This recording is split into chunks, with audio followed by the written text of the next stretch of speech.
आता आपल्या आवडत्या मालिकेचे संपूर्ण भाग मालिका प्रसारित झाल्यानंतर लगेचच पाहू शकता पूर्णपणे मोफत फक्त सन नेक्स्ट वर. तुम्ही किती वर्षांपासून आपल्या कंपनीला इंडियाच्या टॉप 10 कंपनीमध्ये आणण्याचा प्रयत्न करत होतात. हा असते घडलंय बाबा.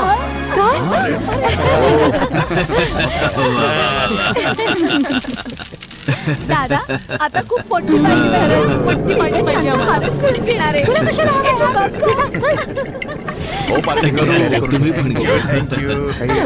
बिझनेस मध्ये तुम्ही तुमची छाप उमटवली. Congratulations. सर एकाच रात्री तुम्ही अख्ख्या देशाचे हिरो झालेले आहात. सर एकाच दिवसात तुमचं शेअर एवढ्या पटीने वाढलं आहे. कसं काय शक्य झालं सर? Congratulation sir. मी आणखी प्रगती करणार सर. अशक्य गोष्टींना शक्य करणारी महाशक्ती सदैव आपल्या जवळ असेल. आपण सगळे कॉंग्रॅच्युलेशन सर. कॉंग्रॅच्युलेशन.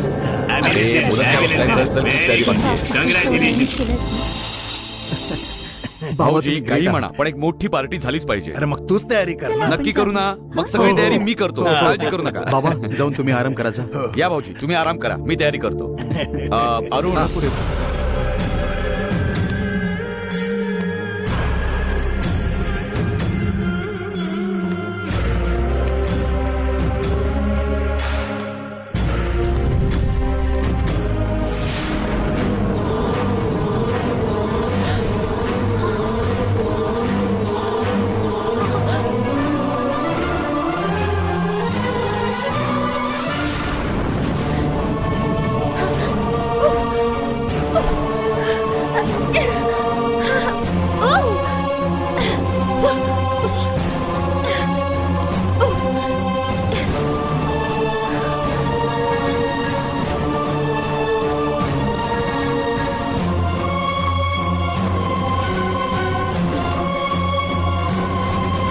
काय चाललंय?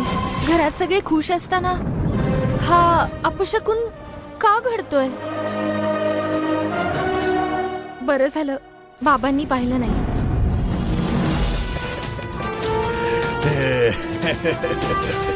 एका रात्री तुम्ही अख्ख्या देशाचे हिरो झालात सर. तुम्ही आणखीन प्रगती करा सर. बिझनेस मध्ये तुम्ही तुमची छाप उमटवलीत. कॉंग्रॅच्युलेशन्स.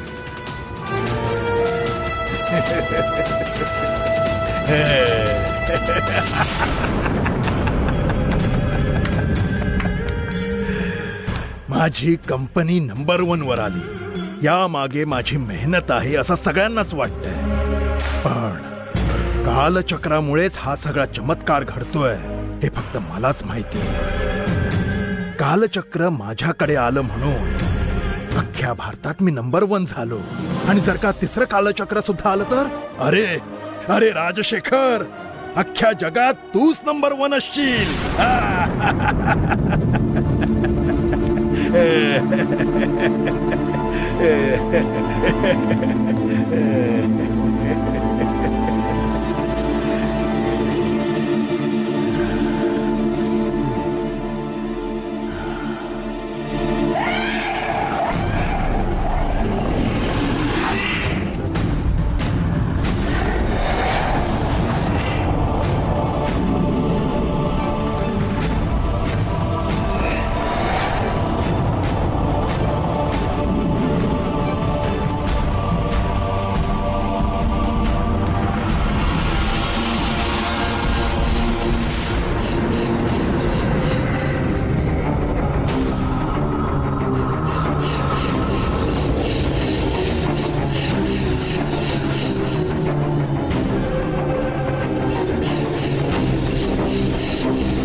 भाऊजी काय झालं बाबा? भाऊजी बाबा काय झालं तुम्हाला? काय झालं बाबा? काय झालं भाऊजी? अरे दादा काही बोला ना बाबा.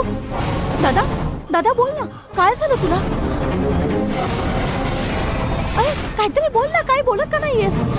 बोल ना दादा. आतमध्ये कोणीतरी कोण आहे तिकडे? ए, बाबा नको आत जाऊ नको. थांबा ना बाबा, मी जाऊन बघून तरी येतो. घाबरू नकोस दादा.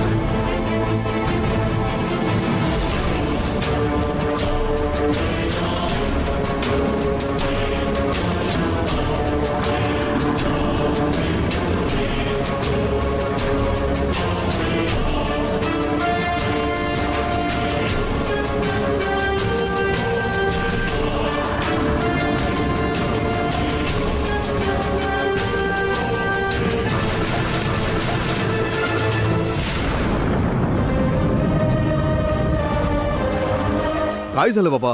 आतमध्ये तर कोणीच नाहीये. भाऊजी काही स्वप्न पडलं होतं का? आम्ही किती घाबरलो माहितीये का? दादा, सगळ्यांची दृष्ट लागली असेल तुम्हाला. तुमची दृष्ट काढली की तुम्हाला बरं वाटेल. बाबा आता तुम्ही चला खोलीत हो, चला दादा. तुमच्या. चला ना बाबा, मी आहे या ना. भाऊजी या.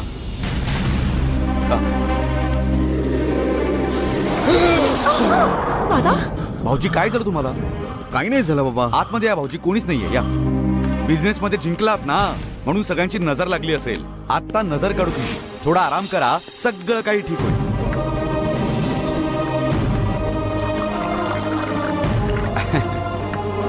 भाऊजी थोडं पाणी प्या भाऊजी.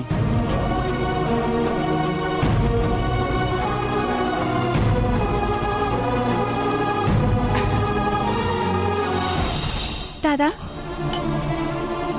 तुम्ही नीट बसा, मी दृष्ट काढते. ए मला दे, मी हा, दादाची दृष्ट ठीक आहे. काढते. आल्या गेल्याची, गुरा ढोराची, कुत्र्या मांजराची, चंद्र सूर्याची, ज्याची नजर लागली असेल सगळ्यांची नजर काढून टाकते. दादा सगळ्यांची दृष्ट उतरवली आहे. 3 वेळा थुथू कर याच्यावर. भाऊजी सगळ्यांची नजर उतरवली आहे. तुम्ही आता अजिबात घाबरू नका. हं? तुम्ही आराम करा. हं? येतो आम्ही. हा ए चल रे.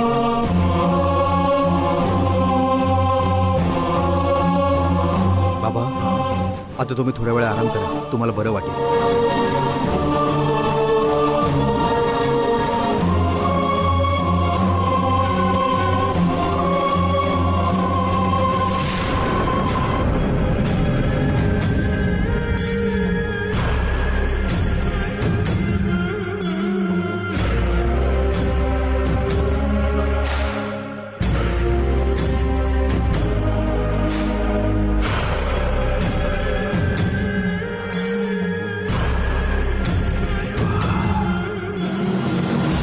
गंगा गंगा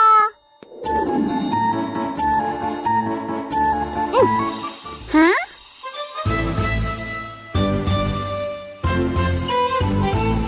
ये ग, ये देवसेना. कसला विचार करतेस? आज उशीर का झाला? एक्स्ट्रा क्लास होता ना म्हणून उशीर झाला. पण हॉल मध्ये एवढी सगळी फुलं का पडली आहेत? ओ अच्छा, हे आजोबांची कंपनी देशातली नंबर 1 कंपनी झाली आहे, म्हणून आजोबांचे मित्र पुष्पगुच्छ घेऊन आले. त्यातलीच ही फुलं आहेत. आजोबा आज खूप आनंदात आहेत. तू जाऊन आधी त्यांना विश करून ये. जा. आधी मी ही सगळी फुलं गोळा करते आणि मग आजोबांना जाऊन भेटून येते.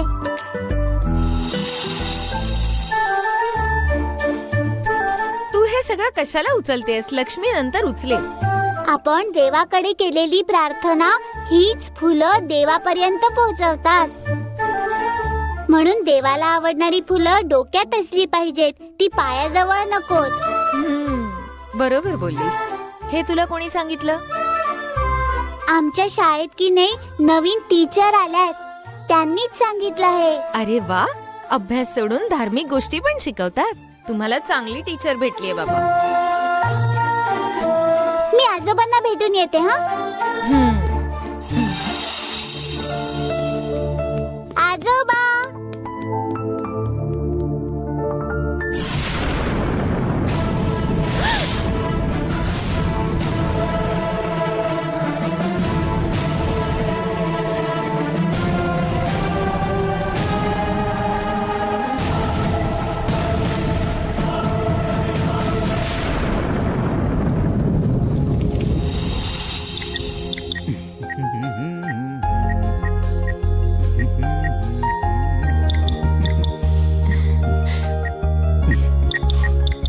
काय हो हा?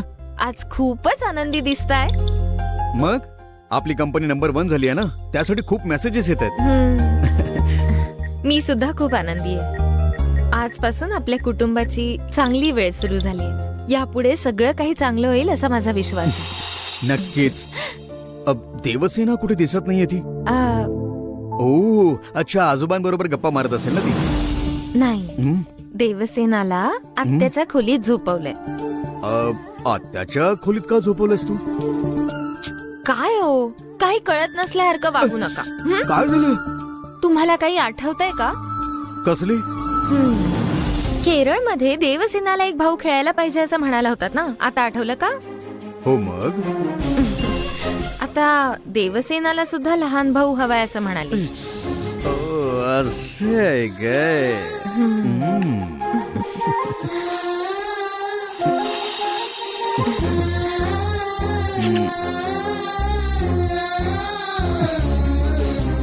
मग लहान भावाची तयारी सुरू करायची काय आपण?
मला माफ कर ग जानकी. सीता ही अगदी तुझ्यासारखीच दिसते, म्हणून माझं मन हे चंचल झालेलं आहे. सीताची आठवण येते म्हणून मी गंगासोबत सुखी राहू शकत नाहीये, आणि गंगालाही मी सुखी ठेवू शकत नाहीये. आपल्या भूतकाळातलं प्रेम विसरून मी गंगाला आपलंसं केलं होतं, पण सीता घरात आल्यापासून मला तू माझ्यासोबत आहे असंच वाटतं. तू माझ्या अगदी जवळ असल्यासारखं वाटत असल्यामुळे मी गंगाला माझ्या जवळ घेऊच शकत नाहीये. मनावरचं हे ओझं घेऊन मी तिच्याशी जवळीक साधू शकत नाहीये. या कुटुंबाचं सदैव भलं बघणाऱ्या गंगाला मी नेहमी आनंदी ठेवण्याचा प्रयत्न करतोय, पण माझ्याकडून तसं होत नाहीये. मी गंगाला फसवतो हे मला माहिती आहे. गंगाशी असं वागून मी तिला त्रास देतो हे देखील मला कळतंय. हरी देवा, अशी असं वागून मी तिला त्रास देतो हे देखील मला कळतंय. हरी देवा. यातून मी कसा बाहेर येणार मला काहीच कळत नाहीये ग, काहीच कळत नाहीये.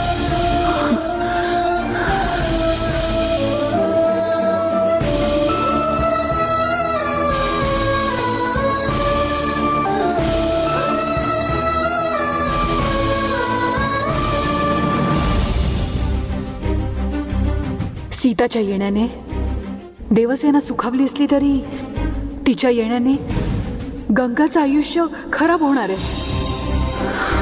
यातून लगेच मार्ग काढायला पाहिजे.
मी कोण आहे माहितीये तुला? जानकी ताई, बरोबर. तुमच्याबद्दल गंगाने खूप सांगितलं मला. तुम्ही अगदी माझ्यासारख्याच दिसताय.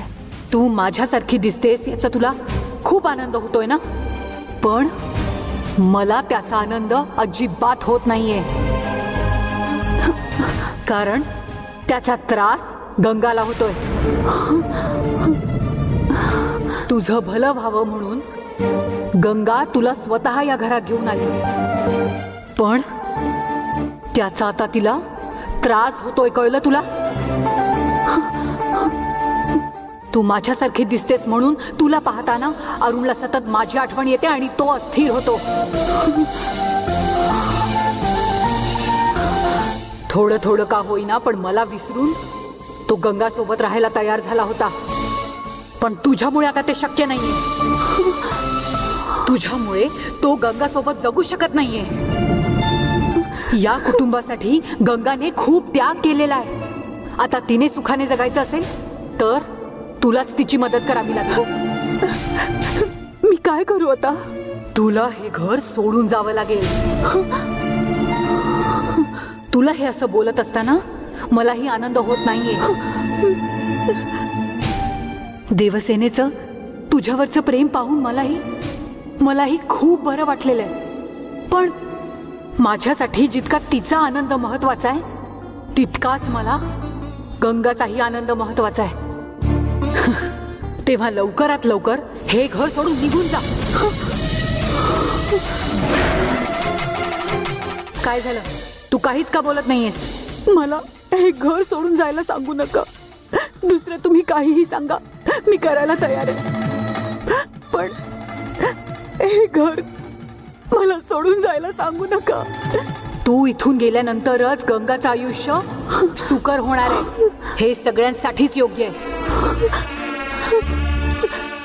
गंगा आणि यांच्यामध्ये माझ्यामुळे मतभेद होत आहेत हे मला तुमच्याकडून कळतंय. त्यासाठी तुम्ही सांगाल ते मी करायला तयार आहे. तुम्ही फक्त सांगा मी काय करायला हवं, मी करायला तयार आहे. दुसरं काही करू नकोस. तू आता या घरातनं निघून जा.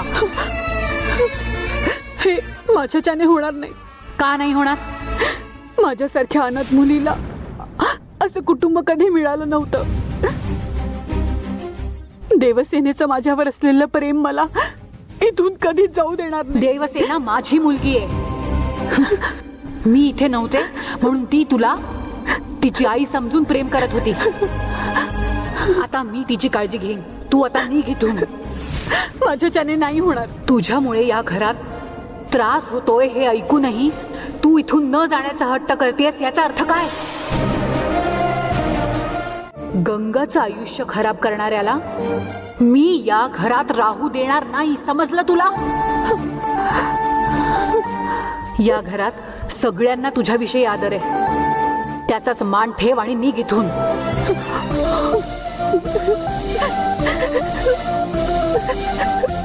मी एका कामवालीसारखी एका कोपऱ्यात बसून राहील. मला जायला सांगू नका. तुझ्यामुळे जर इथे त्रास होत असेल ना तर मी तुला इथे राहू देणार नाहीये. माझ्या मुलीवर तू आईसारखं प्रेम केलंस म्हणून इतकं प्रेमाने समजावते. आता माझा अंत पाहू नकोस. चल निघ इथून. तुम्ही मला काहीही करा, पण मी हे घर सोडून जाणार नाही. इतकं समजावूनही तू ऐकत नशील ना तर नक्कीच तुझ्या मनात काहीतरी खोट आहे. माझ्या मनात असं काहीही नाहीये. नाही, तुझं काहीतरी कारस्थान आहे यात शंकाच नाही. तुझी लक्षणं काही ठीक दिसत नाहीयेत. तुम्ही समजताय तसं काही नाहीये. माझ्या मनात असं काहीच नाही. तुझ्या मनात काही नाहीये तर मग निघ ना इथून. का अशी हट्टाला पेटलीयस तू? त्यामागे एक कारण आहे. काय कारण आहे? ते मी कुणालाही सांगू शकणार नाही. तुला सांगावं तर लागेलच. तू या घरात का जात नाहीयेस? अडचण काय हे तुला मला सांगावंच लागेल. सांग. मी म्हंटल ना, सांग मला काय. मला याच घरात. सीता, सीता, कसला आवाज आहे ग? सीता सीता दरवाजा उघड ग. कसला आवाज येतोय? दरवाजा उघड ग सीता. दार उघड सीता. अग दार उघड ग. तुझ्या बोलण्याचा आवाज ऐकू येत होता. कोणाबरोबर बोलत होतीस? आवाज येत होता म्हणून विचारतोय, बाकी काही नाही. ते मला झोपेत बोलायची खूप सवय आहे ना, म्हणून मग मी झोपेतच बोलत असेन कदाचित. ओ असं आहे का? मला वाटलं तुझ्या खोलीत कोणीतरी आलंय की काय. पाणी पिऊन घे तू. अंगारा लावून झोपून जा. हा चालेल. अगं सीता, दरवाजा उघडा ठेवत जा ग. मी तर दरवाजाच्या बाहेर झोपलो. तू जाऊन चालेल झोप आता. बाबा.